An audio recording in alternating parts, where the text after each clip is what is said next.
মূসারে টেনশনের কোনো কারণ নাই, হতাশার কোনো কারণ নাই। যাও, তুমি যাও, তুমি সত্যের পক্ষে লড়ো, আর ফেরাউন তো মিথ্যার পক্ষে লড়ে। কথা কোন ঠিক কিনা? ফেরাউন আর মূসার দণ্ড শুরু হয়ে গেল।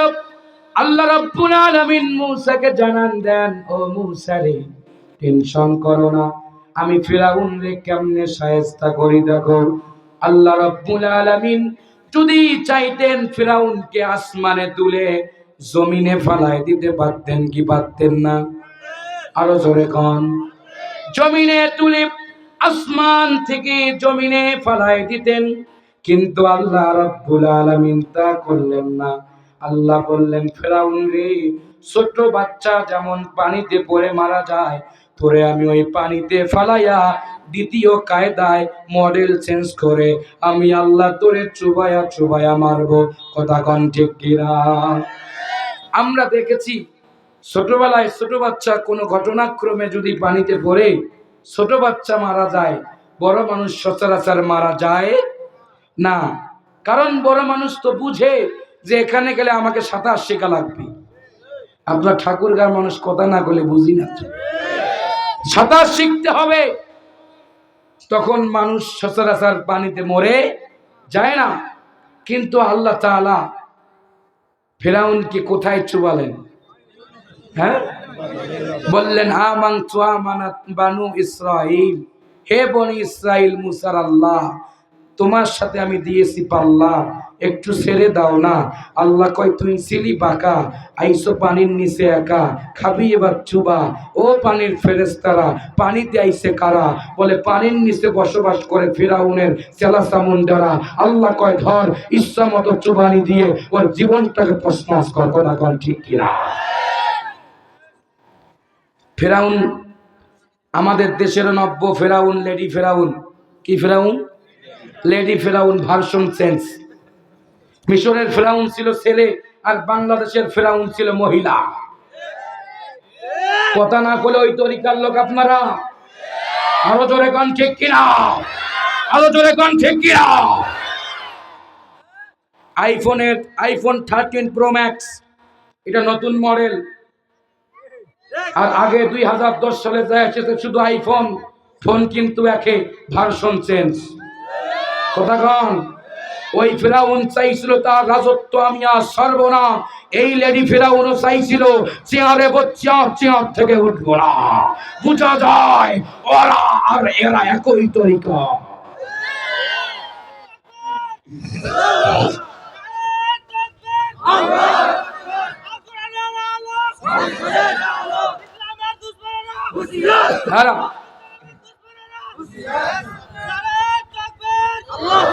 কষ্ট পাইতেছেন? বক্তব্য বুঝতেছেন তো? এইবার আস্তে করে যখন চুবানি দেয়, ইনিও ডক্টর ইউনূসকে চুবাতে চাইছিল। আল্লাহর মাইল বোঝা বড় কঠিন। আল্লাহ বললেন যে ইউনূস তোরে ধাক্কা দিয়ে নিয়ে গিয়ে সরকার বানাবো, আর এটা ধাক্কা দিয়ে নিয়ে গিয়ে আমেরিকায় পাঠাবো। কে কারে চুবায় আমি আল্লাহ খেলবো, একটু অপেক্ষা করো। আস্তে করে গেলেন, ওই চেয়ারে ডক্টর ইউনূস বসলেন। বসার পর প্রজ্ঞাপন জারি করলেন যে আগামী কাল থেকে তারা এই দেশে নিষিদ্ধ।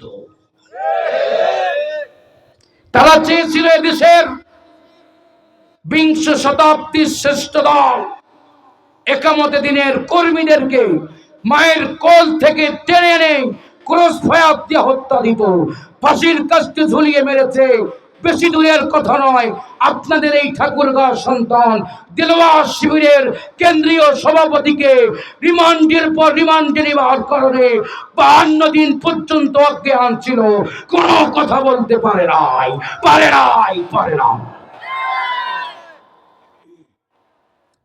শুধু কি তাই? অপেক্ষা করেন, আজকে সব আমল নামা পেশ করবে। আসেন তো আপনারা। আল্লাহ ফেরাউনকে চুবালেন পানিতে, আস্তে করে, জোরে না। কত জোরে? আস্তে সুবানি দেয় আর ফিরাউন কয় আমানাত আমানতু বনি ইসরাইল। এখন ফেরেশতা দৌড়ে গিয়ে কয় আমার আল্লাহর তো দয়া বেশি, না জানি যদি আবার তাওবা কবুল হয়, এ আবার ইসলামের পক্ষে আসে, এটা হবে না। কি করো? এককে পানির ফেরেশতা খিজিরকে টেলিফোন দিয়া কয় ও পানির ফেরেশতা, করোনা আর দেরি, লাড়া দাও তাড়াতাড়ি। কাদো আর পানি একসঙ্গে দিয়ে লাড়া দিয়েছে চিনি ছাড়া, এক লাড়ায় ফাইনাল খেলা। পানি যখন আর কাদো আর পানি মুখে ঢুকছে তখন কি আওয়াজ বের হয়নিও? আওয়াজ আর বের হয় না। আল্লাহ কয় সুবাইয়া সুবাইয়া মারার পরে তোর লাশটা মিশরের মিউজিয়ামে রাখবো। আপনি যে এদেশ থেকে পালায় গেলেন, অন্য কোনো দেশে গেলেও জানাজার হওয়ার সম্ভাবনা থাকতো, যেখানে গেছেন ওখানে ঠাকুর ছাড়া তো আর কেউ নাই।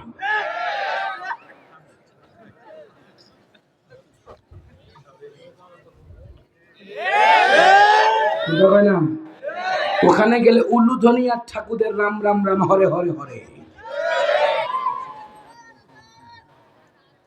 বুঝতে হবে এ জীবন শেষ নয়, আরো একটি জীবন আছে।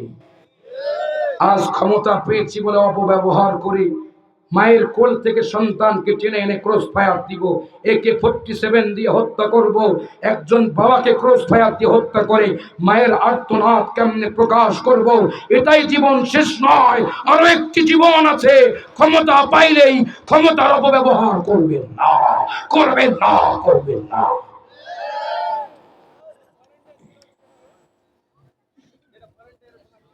আমার ভাইরা, কষ্ট পাইলেন নাকি? ফেরাউনকে পানিতে, নমরুদ এতদিন বক্তব্য শুনছেন ল্যাংড়া মশা, কিন্তু এখানে একটা মারাত্মক বিষয় আছে, ঠাকুরগাঁর মানুষ শুনে যান। ফেরাউনকে যে ল্যাংড়া মশা ঢুকে আঘাত করেছিল, ওই মশাটা ছিল মহিলা মশা। কোন মশা? মহিলা। বিজ্ঞান প্রমাণ করেছে কিয়ামত থেকে শুরু করে আজও পর্যন্ত যত মশা মানুষকে ইনজেকশন দিয়েছে একটাও পুরুষ না, সবগুলো মহিলা। কারণ পুরুষ দেখলে মহিলার প্রতি আকর্ষণ, আর মহিলা যখন পুরুষ দেখে তখন আকর্ষণ হয়। বিজ্ঞান প্রমাণ করেছেন, তার সঙ্গে কোরআন মিলে গেছে। ইউযাব্বিহুনা আবনাআকুম ওয়া ইস্তাহিউনা নিসাআকুম। মাজি মুজারে, প্রেজেন্ট ফিউচার, বর্তমান ভবিষ্যৎ, যত মশা মানুষকে কামড়াবে একটাও পুরুষ না, সবগুলো মহিলা মশা। এত বড় নেতা বউয়ের কাছে কাইত। আমি এত বড় বক্তা, আজকে ঠাকুরগাঁয় প্রধান বক্তা, আমার ঘরে আর কোনো বক্তা নাই। 3টার সময় বাড়ির যা যদি কই প্রিয়তমা গলাটা বসে গেছে, এক গ্লাস গরম পানি দাও না, একটা লাল চা দাও না। কয় তুমি যত বড় বক্তা আর যত বড় হুজুর হও, তুমি কয় নাম্বার হুজুর কেউ না জানলে আমি জানি। কথা কয় না? অতএব তোমার ভক্তের কাছ থেকে তুমি চা খাওয়ার কফি খাও, আমার মতো লোক এই ঠান্ডায় উঠে তোমার এগুলো বানায় দিতে পারিব না। সংসার থাকে থাক, না থাকে ইন্ডিয়ায় যাক।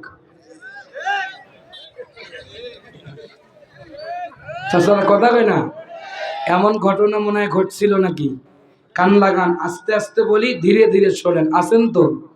এখনো ওয়াজ শুরু হয় নাই। বাবাজিরা, ফেরাউনকে মারলেন পানিতে, নমরুদকে মারলেন মশা দিয়া, আব্রাহাকে মারলেন হাতি দিয়া।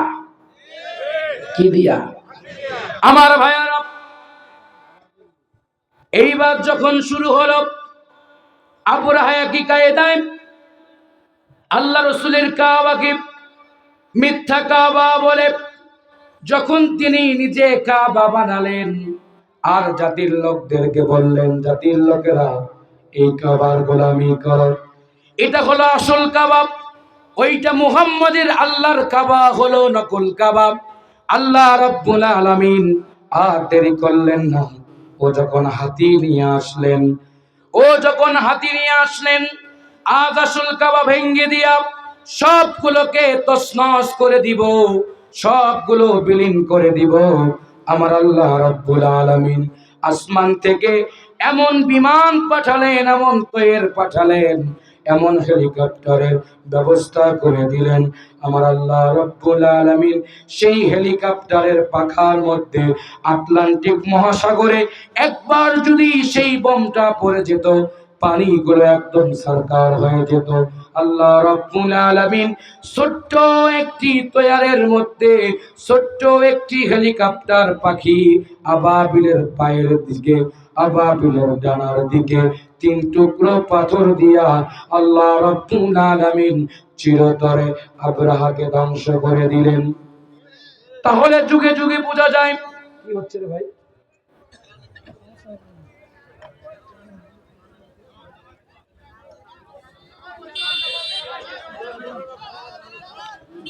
আল্লাহ রাব্বুল আলামিন যুগে যুগে সব স্বৈর শাসককে, সব জুলুমবাজকে, সব হামলা মামলাওয়ালাদেরকে, কারীদেরকে, জালেমদেরকে আল্লাহ রাব্বুল আলামিন বড় কোন জিনিস দিয়া পরীক্ষা, বড় রকমের কোন জিনিস দিয়া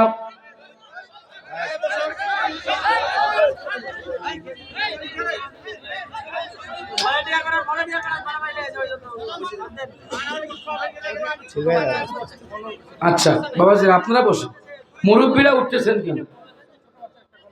ও আচ্ছা, ছোট বাচ্চা লাগছে। জি আপনারা উঠছেন কেন? এই কান লাগান, লিল্লাহি তাকবীর, নারে তাকবীর। প্রিয় বাবাজিরা, আমি কি চালাবো? আপনারা শুনবেন? উঠাউঠি করবেন না? তাহলে বসেন। তাহলে যুগে যুগে আল্লাহ রাব্বুল আলামিন যত স্বৈর শাসক জুলুমবাজদেরকে পতন ঘটিয়েছেন বড় কিছু দিয়ে না, ছোট্ট জিনিস দিয়া। কত দিয়া? জুলাই বিপ্লবের ছাত্র জনতারা এরা কি বড় ছিল না কচি কচি ছিল?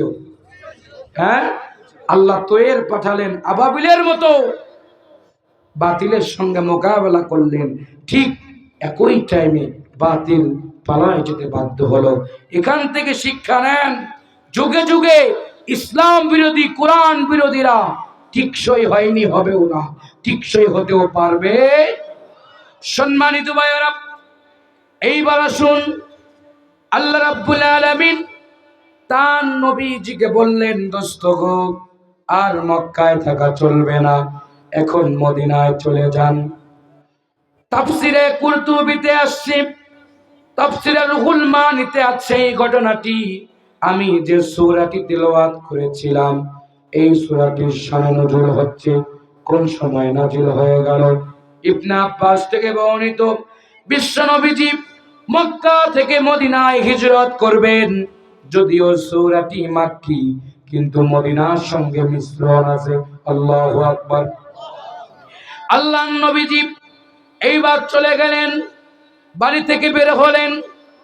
আল্লাহর নবীজির বাল্যকালের বন্ধু আবু বকর দোস্তকে বললেন, দোস্ত রে, আর মনে হয় মক্কায় থাকা যায় না, হিজরতের সময় এসেছে, হিজরতের ঘন্টা বেজেছে, আর থাকা যাবে না, চলে যেতে হবে।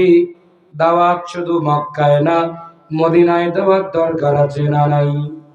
হে রাসূল, তোমাকে ভুলি আমি কেমন করে, তায়েফের কাফেরেরা চিনল না আলো, দুষ্ট ছেলেদের পিছু দিল লেলিয়ে।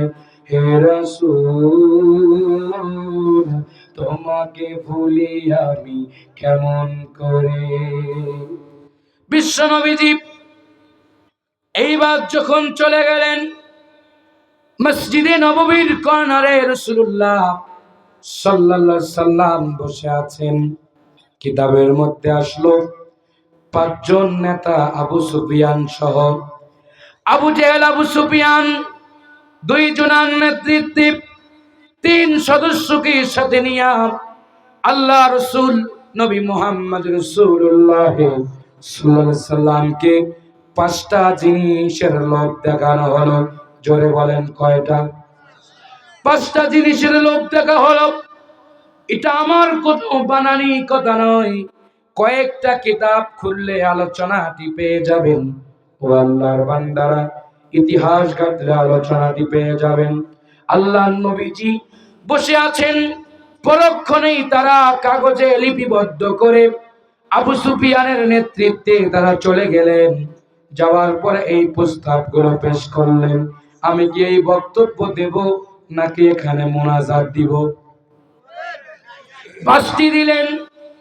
এক নম্বরের লিপিবদ্ধ ছিল, এই কথাটি বলা ছিল, ও আল্লাহর বান্দারা, মায়েরা দিলের কান লাগান, মুহাম্মদ রে, তুমি যদি আল্লাহর কোরআনের প্রচার বন্ধ করো, দিনের দাওয়াত দেওয়া যদি বন্ধ করো, এই ঘটনাটি এসেছে সেই সময় আল্লাহর নবীর হাতে হযরতে আমির হামজা যখন কালেমার ইসলাম ধর্ম যখন মেনেছেন, ওই সময় হামজার বুক চিরে কাফেরেরা কলিজাটা বের করে আস্ত কলিজাটা মুখে দিয়ে খেয়েছেন।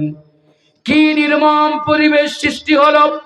সেই সময় আল্লাহর নবীজি বসে আছেন আর টেনশন করছেন, হামজাকে তোমরা শহীদ করে দিলা রে ও কাফেরেরা। এমন সময় আল্লাহর নবীর সামনে প্রথম চিঠিতে লেখা হলো, এক নাম্বার, মুহাম্মদ রে, তুমি যদি দাওয়াত বন্ধ করো, আমি তোমাকে এমন একটা জিনিস রাষ্ট্র থেকে পুরস্কৃত করব, সেইটা হলো এই রাষ্ট্রের চিফ গেস্ট, এই রাষ্ট্রের সব থেকে সম্মানিত ব্যক্তি তোমার নামে একটা মূর্তি বানায়া, তোমার নামে একটা ভাস্কর্য বানায়া রাখবো। জোরে কন নাউযুবিল্লাহ। দুই নাম্বার প্রস্তাব করা হলো, ও মুহাম্মদের, কোরআনের আলোচনা যদি বন্ধ করো, এই মক্কা মদিনায়, দুই শহরে, দুই দেশে সব থেকে বড় মানের বিচারপতি তোমারে বানায়া দেব। আল্লাহর নবীজি সব শর্তকে প্রত্যাখ্যান করলেন।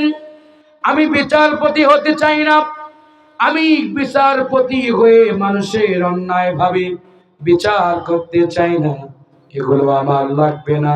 ও আল্লাহর বান্দা বান্দিরা, আমাদের বাংলাদেশের বিংশ শতাব্দীর শ্রেষ্ঠ মুফাসসিরকেও বলা হতো, ও সাইদি হুজুর, আপনি শুধু জেল থেকে বের হয়ে বলবেন আল্লাহ রাজ কায়েম চান না, খানকায় বসে থাকবেন, যত মামলা আছে সব মামলা উঠায় নেওয়া হবে।